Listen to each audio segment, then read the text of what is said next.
I've got a really good medical hour coming up. We're going to be talking about mental health, we're going to be talking about drug and alcohol dependence, and we're going to be talking about how to build self-love, intuition and self-confidence. So how about that, all in 1 hour?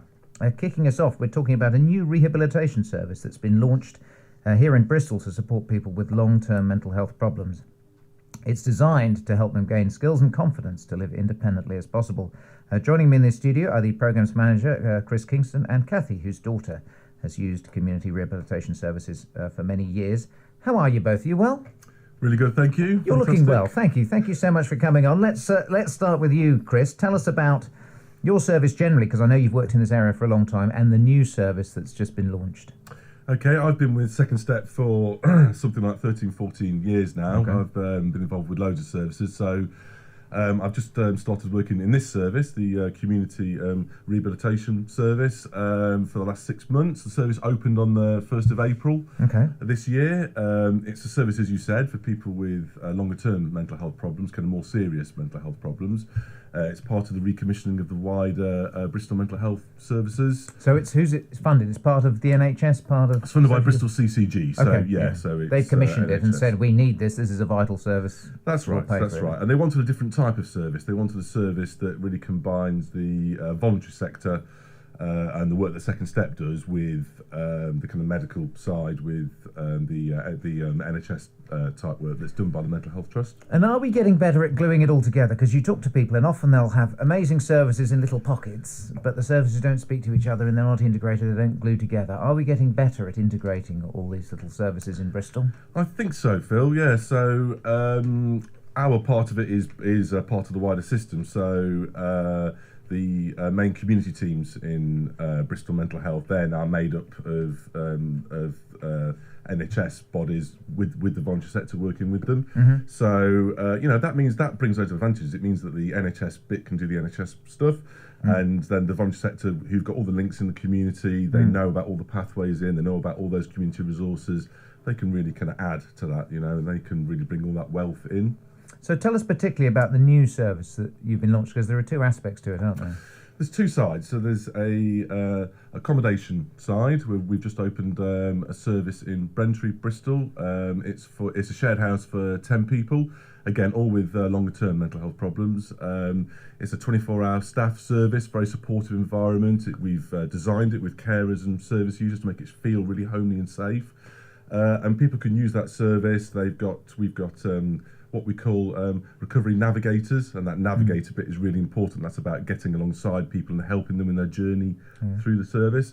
And we've got peer workers as well, so we've got people who've got their own lived experience of mental health problems, who can really have that kind of really close relationship with people. It's all about kind of de-powering the kind of relationships, and rather than having a medical expert, having somebody really alongside. That's interesting, because my next guests are from Developing Health and Independence, who precisely do that for people with drug and alcohol addiction. The peer mentorship and support is vital, isn't it? I think it's so important. And when I speak to service users, and service users tell me about that relationship that they have with peers, is there's a whole richness that comes in that relationship, which really helps people, not just in mental health, as you said, drugs and alcohol, and kind of lots of kind of conditions, really, when you can feel that people share that with you.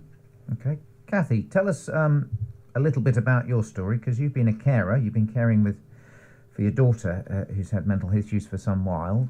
Tell us, going back in time, how long ago did your daughter first develop? Right, my daughter first became ill in 2000, and she had to be sectioned and go into an acute ward. Mm-hmm. So very frightening, and it was very completely unexpected. Was it completely out of the blue? There's something you hadn't been anticipating, or was it? I think we'd seen her slide slowly into it. Okay. Hadn't really known what to do, knowing she wasn't right. Couldn't get her to get herself to a doctor. Couldn't get a doctor for her until we felt that she was really sectionable. Okay. And that's a really difficult thing to do, to call the doctors. For your daughter, as a parent? To call the doctors, to call a sectioning team and say, right, doctors, please come and section my child, when you know that they don't want that and they're going to resist it. But you did it because you felt she was a danger to herself or to other people? She was a danger to herself. To herself. Yeah. And she got to the point where she knew that she needed help. Okay. And although she resisted, she knew she needed the help. She actually came home. She was in a different city, and she came home, I think, to get the help. So that's the acute phase of it, which is incredibly frightening and disrupting. In terms of gluing everything back together afterwards, which is just as important, and sometimes we sort of neglect the long-term care. How has that been? Well, that's been since 2000, so that's been 15 years. Yeah. It's been a story of being in an acute ward, Mm-hmm. getting fairly settled in the acute ward, and then the doctor saying, right, how about moving on to something else? Mm-hmm. And they've been saying that, in my opinion, far too early, when my daughter hasn't been ready to move on, and there hasn't been enough help available for when she has moved on. Have you got the sense that they're under pressure because of beds and because they haven't got the capacity that they needed to move her on? Or did you just feel that they didn't know enough about your daughter and what she was capable of? A bit of each. A bit of no capacity, a bit that I think they did know about her, but I think from a psychiatrist's point of view, I think they thought it's best that people move on before they get institutionalised. Right. So there was an element of avoiding that. And how did you manage to speak up for her and advocate for her in those situations? It's very difficult, isn't it, trying to speak up against authority. Were there any instances where you felt she was discharged too early and she had to be readmitted because she'd gone back too early? We've had 3 or 4 of those instances. Okay. It was difficult to stand up to that because partly we've got us thinking she needs to be in hospital, in a care home, in somewhere. But on the other hand, we have our daughter thinking she wants to be out. And which of those do you go with? It's so difficult, isn't it? Yes, and part of that, I think my daughter had a bit of a misconception, thinking that people who are out of hospital are well. If she gets out of hospital, she'll be well. Therefore, she must get out of hospital. And of course, that's false logic. You're not well just because you've got out of hospital. And did your daughter have a clear diagnosis? Did it take a while for the diagnosis to reveal itself? And did you find that drug treatment helped her? She does have a clear diagnosis. She has a diagnosis of schizophrenia, which she had 6 months after she was admitted. Okay. So that was a very clear diagnosis, and I think there's never been any doubt about that. Okay. She has had drugs. They've been a very important part of her treatment, and I think that she has been resistant to those for a long time. So it's been a story of being on them a bit, not complying with them, coming off them a bit, trying something else. And she's only actually been well in the last year or year and a half because she's been put on a more effective medication. Okay. And that is the main thing that's made the difference.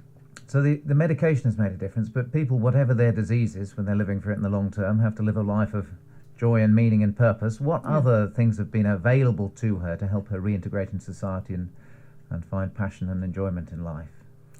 Very little. Okay.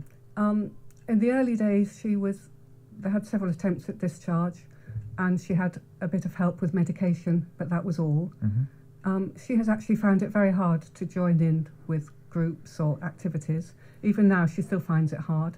The place where she is does run groups, but she doesn't really join in.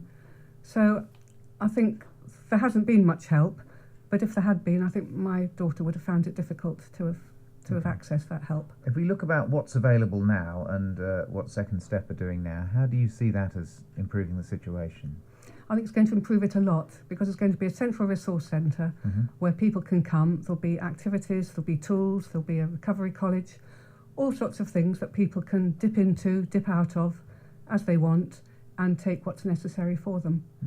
And it'll always be there, and I imagine people can be in it for a few months, be out of it, whatever will suit their needs. One of the things I learned, I wrote a book about how to get the best from the NHS and realised I wasn't the person to write it because I've never been seriously ill myself. So I got lots of patient and carer stories, and they all said a lot of the same thing. Whatever the illness, whatever river of illness you fall into, it often happens very suddenly, and often it's good charities that help, but also support of other carers and other patients who've been in that situation. So what advice would you give, because there'll be people listening to this who are carers of people with long-term mental conditions, in terms of your own sanity and surviving, and also tips to improve their care? What would you say? Well, first thing is to find out as much as you can about the particular problem that your family member has got.